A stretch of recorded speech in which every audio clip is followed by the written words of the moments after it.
Naalala mo nun pa, sa McDo tayo nakain, tonton, sa karinderya. Tapos nung nililigawan kita, napunta ako sa school mo nun, di ba? Pagkakawas ko. Tapos nagiinuman tayo doon sa likod sa Blue House. Mga kaklase mo. Yun, kaya bata pa kasi tayo nun eh. Mga 17 years old. Ngayon, nakakakain na tayo sa resto. Tapos, yun, lagi na tayong sisimba tuwing Sunday.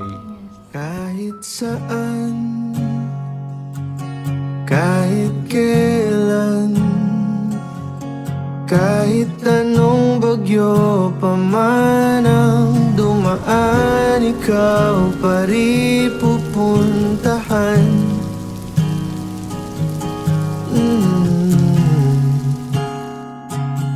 At kung ano man ang nararamdaman,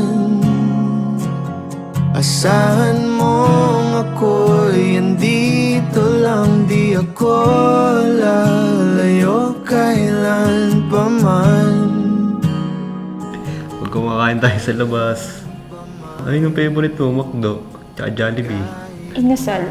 Nasal, nakatatlong kanin ka. Uy! Diba? Talo pa ako sa kain na na. Nang uuwian, mahal ikaw ang uuwian. Baguhin man. Yun, tanda ko nun, mag-i-18 pa lang ako, nanligaw ka na nun. Sobrang pangit ko ba nun? Hindi ko alam kung anong nagustuhan mo sa akin. Ang payat mo pa nun eh. Oo, kasi kaya pinayagan din kita till ka wala nagkakagusto sa akin. Kasi ikaw lang naging boyfriend ko. At kahit madalas na tayong di magkasunduan, ikaw pa rin ang uuwian. Sa Greenwich. Sa Greenwich. Ay, oo, sa Greenwich kita sinagot nun. Tapos tanda ako nung binigyan mo ako ng singsing, nasa jeep tayo pa uwi.